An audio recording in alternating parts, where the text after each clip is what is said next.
Hello everyone, आज मैं आपको देने वाला हूं मैथ्स के कंप्लीट सिलेबस के चीट कोड के साथ में मैं आपको ट्रिक्स भी दूंगा। तो क्या होगा इससे कि अगर आप इसको ध्यान से सुनते हो, आगे आने वाली 15-20 मिनट तक ध्यान से देखते हो, तो आपको क्या होगा, बस ये करने के बाद में आपको डेफिनेटली ये कॉन्फिडेंस आ जाएगा कि यार मैं एग्जाम में 90+ ला सकता हूं। अगर सिर्फ और सिर्फ ये भी देख करके जाते हो ना, तो आराम से 85% तक तो बहुत ही आसानी से स्कोर कर सकते हो, क्योंकि इसमें आपको ना चीट कोड्स भी मिलेंगे, फॉर्मूलाज भी मिलेंगे, ट्रिक्स भी मिलेंगी, सब कुछ आपका सिलेबस कवर हो जाएगा। कितने टाइम में? मात्र 15 से 20 मिनट के अंदर, बस इतना से। इसके लिए मैं 100% आपको गारंटी देता हूं कि आप अगर ये सुनते हो, आप अगर एक बार देख लेते हो, तो आपको डेफिनेटली एग्जाम में 95% लाने से कोई भी नहीं रोक सकता। और एक काम जरूर से कर देना, लाइक कर देना और शेयर कर देना, और बाकी का मैं आपको पढ़ा दूंगा तो आपका काम पूरा हो ही जाएगा। तो फिर चलो जल्दी से स्टार्ट करते हैं। अब देखो, रियल नंबर से आप लोगों को इसमें ज़्यादा कुछ याद रखने की ज़रूरत नहीं, कुछ 1-2 पॉइंट्स जो कि आपको याद रखने। सबसे पहला पॉइंट तो ये है कि relation between LCM and the HCF for any two number, जो कि ए एंड बी कोई भी एक इंटीजर हो सकते हैं। तो आपको इसके लिए एक रिलेशन याद रखना है कि एचसीएफ इंटू एलसीएम उन दोनों नंबर का वो बराबर रहेगा उनके प्रोडक्ट के। तो ये इससे बेस्ट एक नंबर का क्वेश्चन आ सकता है, तो इसको थोड़ा ध्यान रखना है। फिर जो सेकंड पॉइंट आता है वो आता है कि इर्रेशनल नंबर क्या होते हैं। इर्रेशनल नंबर सभी को पता है कि जो कि p/q फॉर्म में नहीं आएंगे। अब p/q फॉर्म में कौन सा नहीं आता? पाई नहीं आता। अब आप बोलेंगे कि भैया पाई तो हम 22/7 लिखते, वो अप्रोक्सीमेट वैल्यू होती है, वो एग्जैक्ट वैल्यू पाई की नहीं होती। तो यहाँ पर पाई हो गया, √2 हो गया, √3 हो गया, जिनको कि p/q में नहीं रिप्रेजेंट करा जाता। अब जिनको p/q में रिप्रेजेंट कर सकते हैं तो वो नंबर हो जाते हैं रेशनल नंबर। वहां पर p और q क्या होते हैं? वो होते हैं को प्राइम नंबर। ठीक है, अब इसके एग्जाम्पल है जैसे कि 2 एक रैशनल नंबर है, 3/7 एक रैशनल नंबर है, इसी तरीके से करके पूरे पूरे रैशनल नंबर होते हैं। देन फिर इसके बाद में यहाँ पर ये जो p/q है, ये रैशनल के केस में होगा। याद रखना कि जब रैशनल नंबर होगा जब भी ये वाला केस लगेगा कि अब p/q जो है इसके दो हो सकते हैं। सबसे पहला होता है कि वो एंड हो जाए, मतलब कि जो नंबर है जैसे कि यहाँ पर 0.25, मतलब यहाँ पर ये एंड हो गया, इसके बाद में नहीं चल रहा। और अगर वो नहीं एंड होता है, जैसे कि नॉट कम्स टू एंड, तो इसको कहा जाता है नॉन टर्मिनेटिंग। मतलब टर्मिनेटिंग का मतलब होता है कि खत्म होना, क्या कि खत्म हो जाए। तो यहाँ पर नॉन टर्मिनेटिंग इसलिए क्योंकि 1/3 को जब आप सॉल्व करेंगे तो ऐसा कि 0.33, तो आप कितना भी लिखते जाओ, आप 10,003 लिख दो, ये खत्म नहीं होगा क्योंकि कंटिन्यूसली रिपीट कर रहा है। तो जो खत्म नहीं होता उसको नॉन टर्मिनेटिंग कहा जाता है। तो यहाँ पर इस तरीके से इसको रिप्रेजेंट करा जाता है 0.3 के ऊपर बार लगा के। ठीक है, ये छोटी छोटी बातें जो कि आपको ध्यान रखनी। फिर इसके बाद में जो अगले वाले आते हैं वो आते हैं हमारे पास में पॉलिनोमियल से रिलेटेड। अब देखो, पॉलिनोमियल में सबसे पहला जो आपको याद रखना है वो याद रखना है कि डिग्री ऑफ पॉलिनोमियल क्या होती। देखो, डिग्री क्या होती है? सिंपल सा वो होता है कि highest power of x in P of x. अब जैसे कि पी ऑफ एक्स कुछ भी हो सकते हैं जो कि एक्स की टर्म्स में होगा, जिसके अंदर कि एक्स की हाईएस्ट पावर रहेगी, वो रहेगी यहाँ पर इसकी डिग्री। अब जैसे कि लीनियर की अगर हम बात करें तो यहाँ पर ax + b, तो यहाँ पर देखो x के ऊपर कितनी है? x की पावर यहाँ पे 1 है, तो इसी वजह से क्या होगी? इसकी डिग्री 1 होगी। और क्वाड्रेटिक की अगर बात करें तो क्वाड्रेटिक के अंदर डिग्री 2 होती है। याद रखना कि डिग्री हमेशा हाईएस्ट होगी, हमेशा हाईएस्ट होती है। जैसे कि एग्जाम के अंदर क्वेश्चन ये आएगा कि 1/x + x² = 1, तो इसकी डिग्री क्या होगी? तो जब आप इसे सॉल्व करेंगे तो आपको इसकी डिग्री आनी चाहिए x3, मतलब इसकी डिग्री आनी चाहिए 3। अब ये कैसे आए, ये मैं आप लोगों को एक बार थोड़ा सा एक्सप्लेन कर देता हूं, क्योंकि ये क्वेश्चन ऐसा एग्जाम में आने की काफी ज्यादा प्रोबेबिलिटी है। जैसे कि अभी भी मैंने लिखा कि 1/x प्लस ऑफ यहाँ पर x² और = मैंने क्या लिख दिया 1। अब इसके अंदर हमें निकालना है कि इसकी डिग्री क्या होगी। तो इसकी डिग्री किस तरीके से निकालेंगे? तो आपको क्या करना होगा कि सिंपल सा पूरे को सॉल्व करेंगे। जब आप इसे सॉल्व करेंगे तो एलसीएम लेंगे, नीचे x आएगा, यहाँ पर 1 प्लस यहाँ पे x³ हो जाएगा, = यहाँ पे 1 हो जाएगा। जब आप इसे सॉल्व करेंगे तो यहाँ पर बन जाएगा x³ - x + 1 = 0। तो ये क्या हो गया? यहाँ पर डिग्री जो हो गई वो होगी यहाँ पे 3। याद रखनी है ये बात आपको याद रखना जरूरी है। आपको सॉल्व करके देखना होगा। एग्जाम के अंदर एग्जामिनर ऐसा क्वेश्चन देगा जिसके अंदर कि आप यहाँ पर इसके अंदर 3 की जगह पर आप 2 करके आओगे, तो वहां पर वो गलती हो सकती है। इसीलिए वाला पॉइंट थोड़ा इंपॉर्टेंट है, इसलिए मैंने इसको इंक्लूड करा है। फिर क्यूबिक के अंदर इसकी डिग्री 3 हो जाती है, और ये सिंपल सा था। अब इसके बाद में जो नेक्स्ट आता है कि जीरो ऑफ पॉलिनोमियल। अब ये क्या होता है? देखो, जीरो वो होता है कि एक ऐसी वैल्यू x की जिसके लिए कि जो p ऑफ x है वो हो जाए 0। मतलब एक तरीके से आप ऐसे कुछ इसके अंदर पुट करिए, जैसे कि ये जो पॉलिनोमियल है इसके अंदर आप ऐसी कोई एक वैल्यू पुट करिए x की, जिससे कि पूरा का पूरा क्या हो जाएगा? 0। तो वो जो वैल्यू रहेगी x की, जैसे कि x अगर आप 1 डालेंगे तो यहाँ पर इस पर 0 हो रहा है, तो मतलब x = 1 क्या हो गया? इसका एक रूट हो गया। एंड फिर इसके बाद में ये 0 भी कहते हैं, इसको रूट भी कहते हैं, कंफ्यूज मत हो जाना एग्जाम के अंदर। फिर इसके बाद में आते हैं अब ग्राफ। अब देखो, ग्राफ से भी आप ये निकाल सकते हो कि कितने नंबर ऑफ जीरोज होंगे, कितने नंबर ऑफ रूट होंगे। तो इसके लिए आपको क्या याद रखना है, इसके लिए आपको यही याद रखना है कि वो कितनी बार x को टच कर रहा है। अब देखो इसको बात को समझने की कोशिश करना कि जितने भी टाइम वो टच करेगा उतने उसके रूट क्यों होंगे। अब जैसे कि यहाँ पर इसने इसको एक बार टच करा तो मतलब x की एक वैल्यू आ गई है, जहां पर कि इसकी जो वैल्यू है y इज इक्वल टू 0, जो कि यहाँ पर p ऑफ x है। तो यहाँ पर ये p ऑफ x 0 कितने के लिए होगा, x इज इक्वल टू जितनी भी बार आएगा तो उसके लिए 0 हो जाएगा। इसीलिए यहाँ पर जितनी बार टच करता है उतने इसमें रूट होते हैं। जैसे कि अभी पहला एग्जांपल है तो इसके अंदर कितने रूट होंगे, तो इसके अंदर रूट जब आप देखेंगे तो पहला रूट तो ये हो गया और एक दूसरा रूट ये हो गया। तो इसके अंदर नंबर ऑफ जीरोस कहो या फिर नंबर ऑफ रूट कहिए, वो आपके पास में आ जाएंगे यहाँ पर 2। फिर इसी तरीके से इस वाले के अंदर जब आप देखेंगे तो बस ये एक बार टच कर रहा है तो यहाँ पर एक वैल्यू आएगी एक्स की, तो यहाँ पर जिसके अंदर नंबर ऑफ जीरो हो जाएगा वो हो जाएगा 1। इसका एकदम से करेक्ट आंसर है।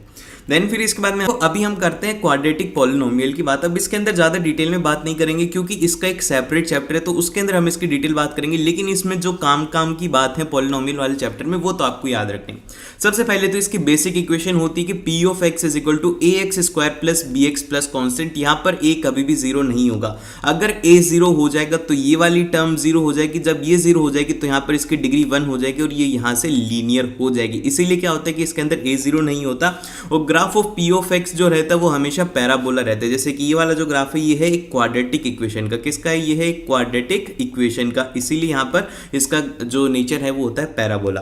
और फिर इसके बाद में यहाँ पर इसका जो डिस्क्रिमिनेंट है वो होता है यहाँ पर B square minus of 4ac, जो कि यहाँ पर नेचर ऑफ रूट्स को डिसाइड करता है कि किस तरीके के नेचर रहेगा रूट्स का, कि पॉजिटिव रहेंगे, नेगेटिव रहेंगे, इक्वल रहेंगे, जो भी रहेंगे वो डिसाइड करता है। अब आप लोगों को मेरे को कमेंट करके बताना है कि इसके मैक्सिमम कितने रूट हो सकते हैं, मैक्सिमम कितने हो सकते हैं कि भैया एक क्वाड्रेटिक के अंदर एक हो सकते हैं, दो हो सकते हैं या फिर हो ही नहीं सकते। तीनों में से आप लोग आंसर बताइए कि कितने मैक्सिमम रूट हो सकते हैं। सभी स्टूडेंट इसका आंसर जरूर से देना। देन फिर इसके बाद में अभी यहाँ पर जो डिटर्मिनेंट है इसके ऊपर बेस्ड केसेस बनेंगे 3। सबसे पहला केस तो ये होता है कि जब वो पॉजिटिव हो जाएगा। जब कोई भी इंसान पॉजिटिव थिंक करता है तो वो मतलब एक तरीके से डिफरेंट थिंक करता है, इसीलिए आपको भी याद रखना अगर आप पॉजिटिव थिंक करोगे तो आप सभी से अलग थिंक करोगे। तो मतलब यहाँ पर ये होगा कि इसके पास में 2 डिस्टिंक्ट रूट्स रहने वाले हैं, मतलब कि डिस्टिंक्ट का मतलब होता है डिफरेंट, दोनों की वैल्यू अलग अलग होगी। ठीक है, अब जैसे कि ग्राफ है इसमें 2 जगह पर टच करा, आपने देखा कि यहाँ पर ये जब 2 जगह पर टच कर रहा है इसीलिए यहाँ पर क्या होगा कि इसके पास में 2 वैल्यू हो जाएंगे, 2 डिस्टिंक्ट रूट रहने वाले हैं।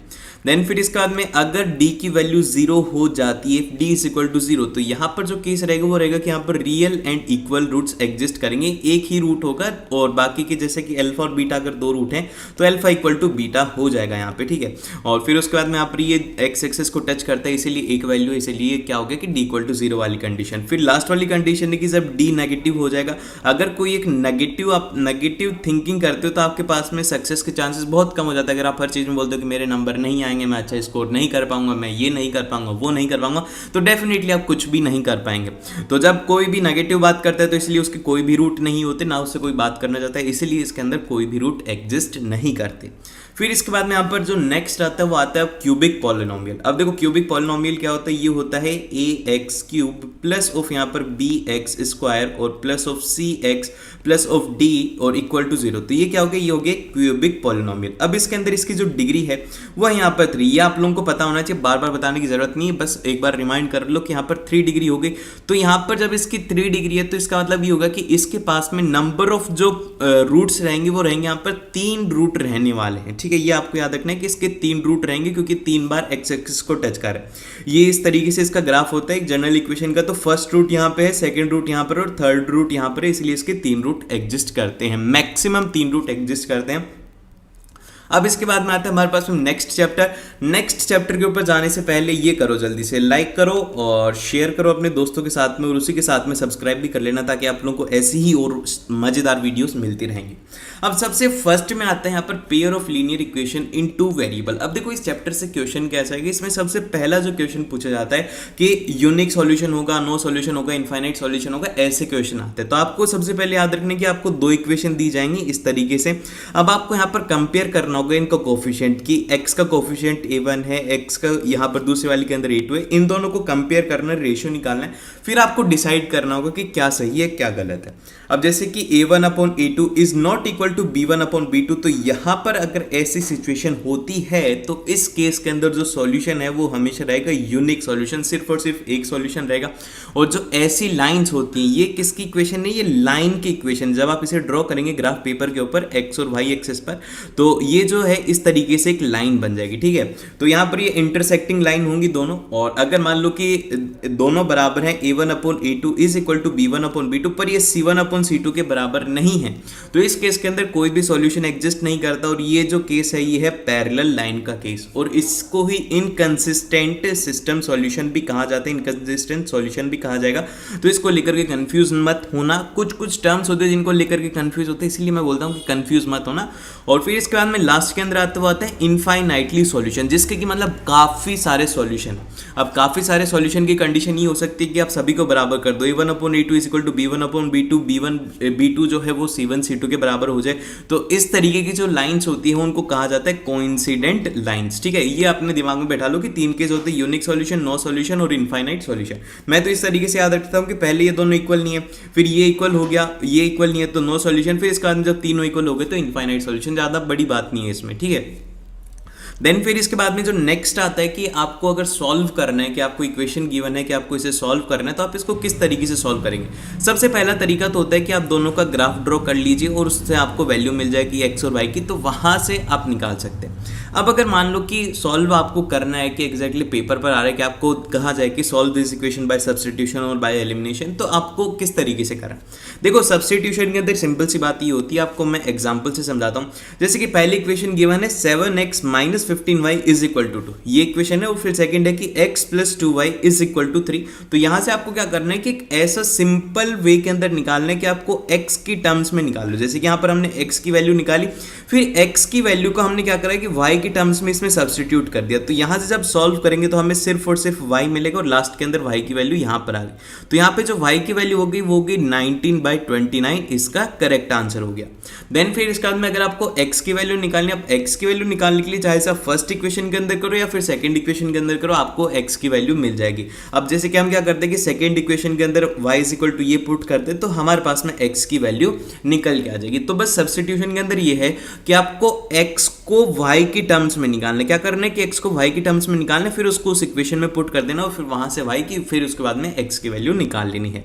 देन फिर इसके बाद में जो अगला मेथड आता है वो आता है यहाँ पर बाय एलिमिनेशन। अब एलिमिनेशन का मतलब क्या होता है कि आप किसी चीज को एलिमिनेट कर रहे हो। इसका मतलब ये हो गया कि आप या तो एक बार x को कैंसिल कर देते हो पूरी टर्म में से, फिर एक बार y को कैंसिल कर देते हो। तो दो बार आपको ऐसे एडिशन या फिर सब्ट्रैक्शन करके आपको ऐसा बनाना होगा कि उसके अंदर एक बार x की टर्म पूरी कैंसिल हो जाए। जैसे कि अब इसके अंदर इक्वेशन गिवन है x plus 3y is equal to 6, 2x plus 3y is equal to 12। तो अब आपको कैंसिल करना है, तो आप क्या करोगे, आप बोलोगे कि भैया इक्वेशन सेकंड में से इक्वेशन फर्स्ट को माइनस कर दो, क्योंकि दोनों के अंदर 3y है तो 3y दोनों में से कैंसिल हो जाएगा। वही हमने किया यहाँ पर, जब हमने सॉल्व करा तो ये 3y से 3y कैंसिल हो गया और लास्ट के अंदर x इज इक्वल टू 6 आ गया।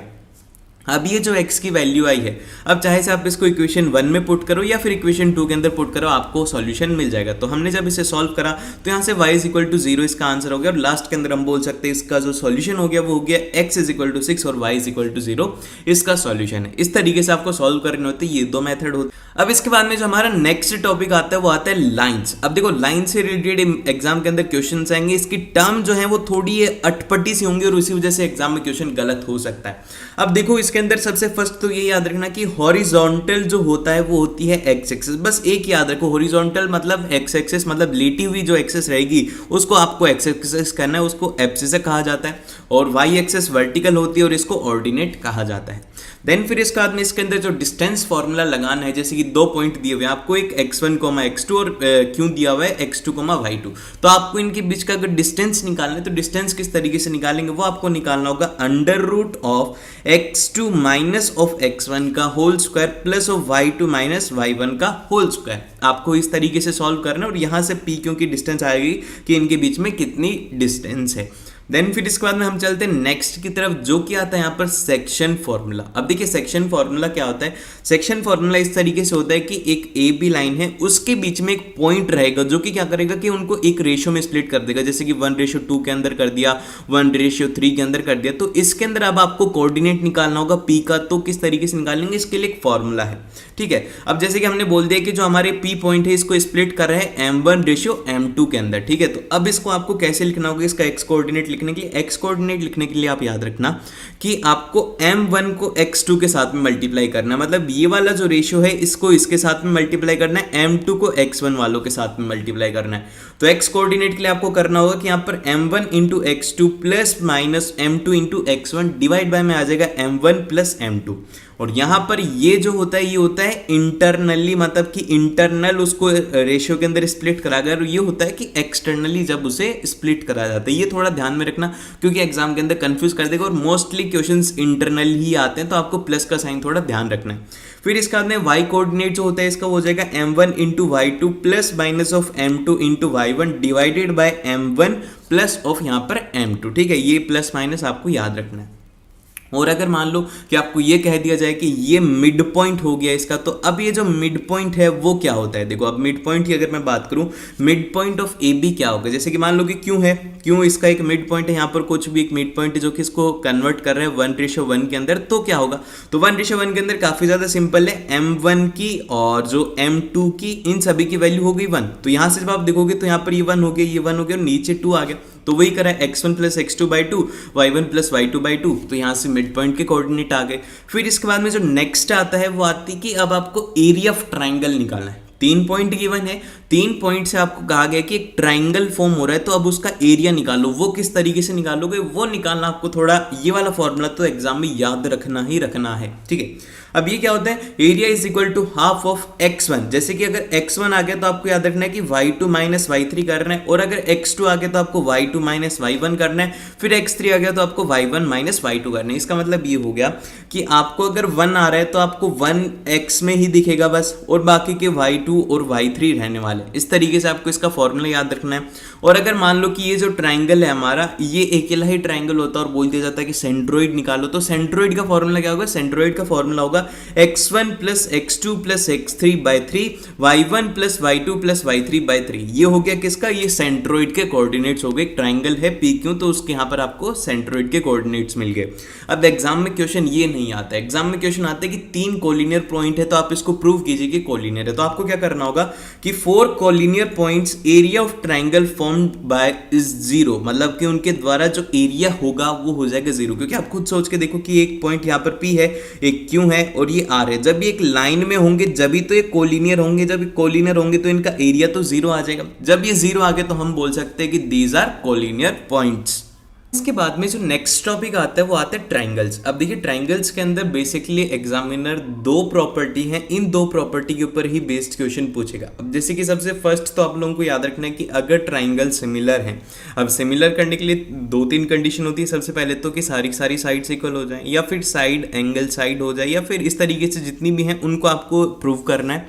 देन फिर इसके बाद में जो एप्लीकेशन आती है वो ये आती है कि उनके करस्पॉन्डिंग एंगल्स हमेशा इक्वल रहेंगे। जैसे कि अगर एंगल L है तो एंगल P ये दोनों की दोनों बराबर रहेंगे, फिर एंगल M और एंगल Q बराबर रहेंगे, फिर एंगल N और एंगल R बराबर रहेंगे। अगर वो सिमिलर हैं तो होगा, अगर सिमिलर नहीं है तो ये कंडीशन नहीं लगेगी। और इसी के साथ में आप दूसरी चीज भी बोल सकते हैं कि उनकी करस्पॉन्डिंग जो साइड्स है वो प्रोपोर्शनल रहेंगी। प्रोपोर्शनल रहने का मतलब ये है कि LM/PQ, मतलब LM/PQ is equal to MN/QR, और फिर लास्ट के अंदर आपको लिख देना है NL/PR।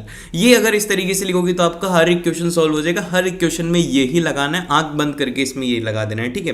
फिर इसके बाद में जो इसका नेक्स्ट पॉइंट आता है, जो इस केस का सेकंड इंपॉर्टेंट प्रॉपर्टी है, वो ये है कि अगर जैसे कि मान लो कि ये DE is parallel to BC, अगर ये दिया हुआ है तो आपको ये याद होना चाहिए कि AD/DB is equal to AE/EC।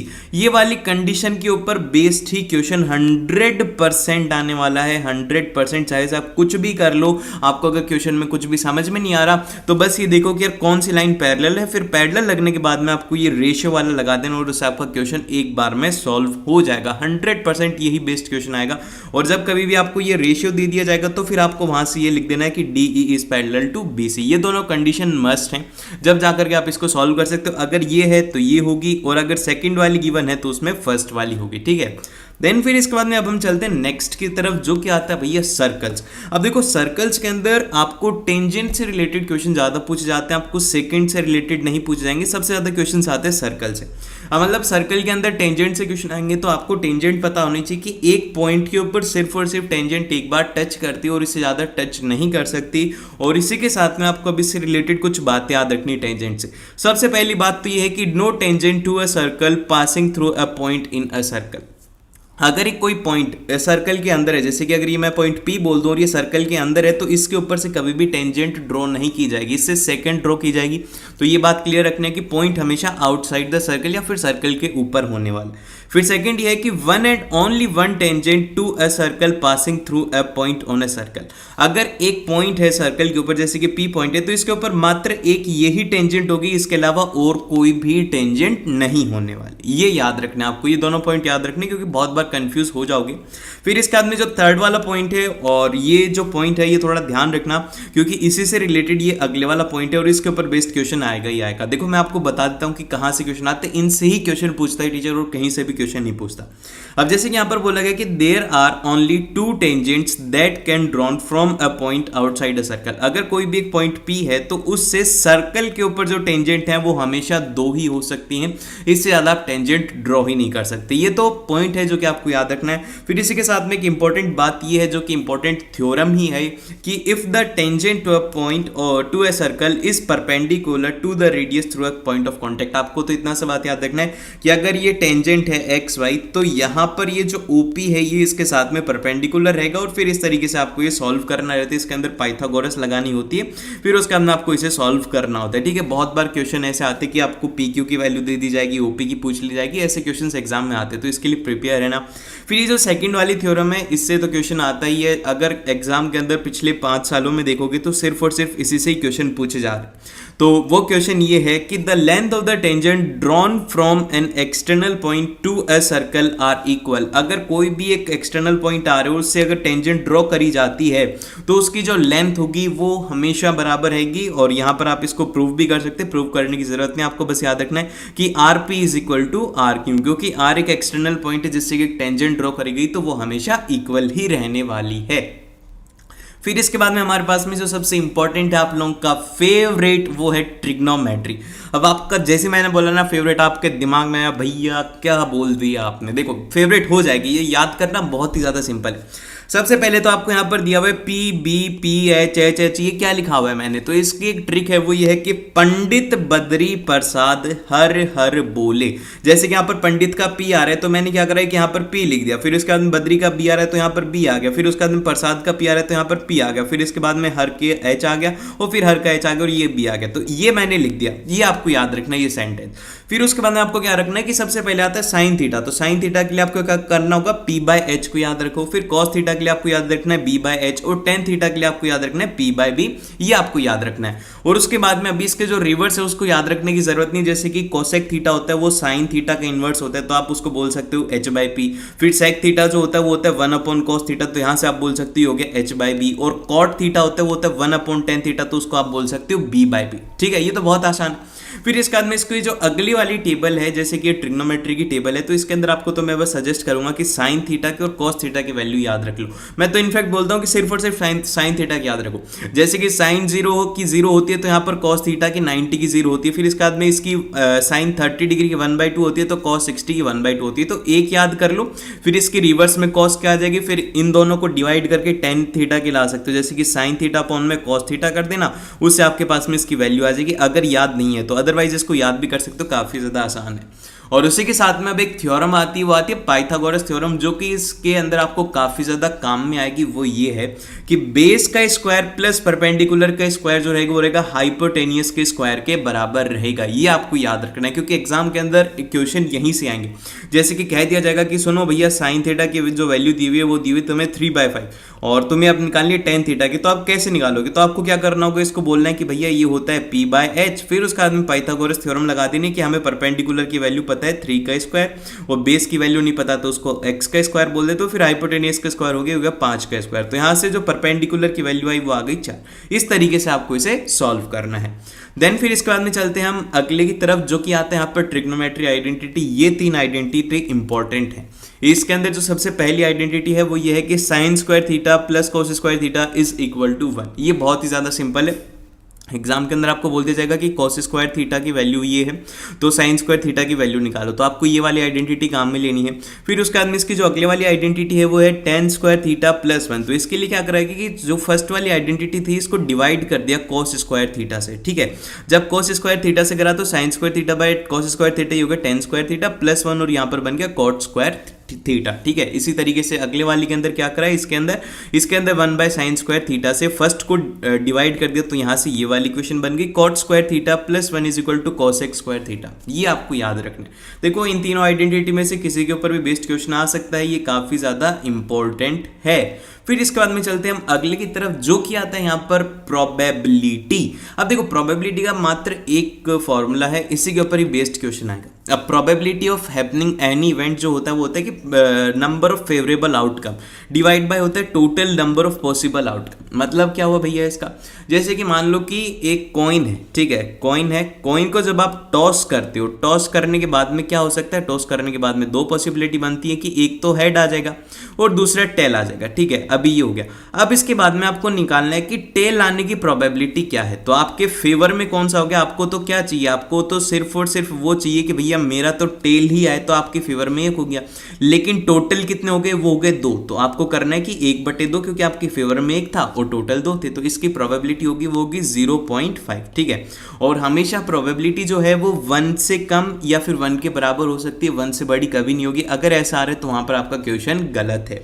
फिर इसके बाद यहाँ पर मैंने एक एग्जांपल दिया हुआ है कि probability of pass in exam, कि आप मैथ्स के एग्जाम में पास होंगे, कितनी प्रोबेबिलिटी है। तो इसके लिए आपको क्या करना है कि आपको देखना है कि ये जो 8 है ये है टोटल चैप्टर्स, कि आपके एग्जाम के अंदर इतने चैप्टर आ रहे हैं, और ऊपर आएंगे कि आपको कितने चैप्टर आते हैं, उतनी आपकी परसेंटेज तैयारी और उतने ही चांसेस आपके पास होने के। तो ये आप अपनी प्रोबेबिलिटी निकाल सकते हो। और लास्ट के अंदर अगर बात करी जाए कि कोई भी इवेंट नहीं होगा तो उसकी प्रोबेबिलिटी क्या होती है, उसके लिए आपको क्या करना है कि उसकी प्रोबेबिलिटी निकालना और उसमें से 1 को सब्ट्रैक्ट कर देना, फिर आपका आंसर आ जाएगा। आई होप कि आपको अच्छे से समझ में आया होगा, और अच्छे से समझ में आया तो लाइक कर दीजिएगा और सब्सक्राइब कर लीजिएगा।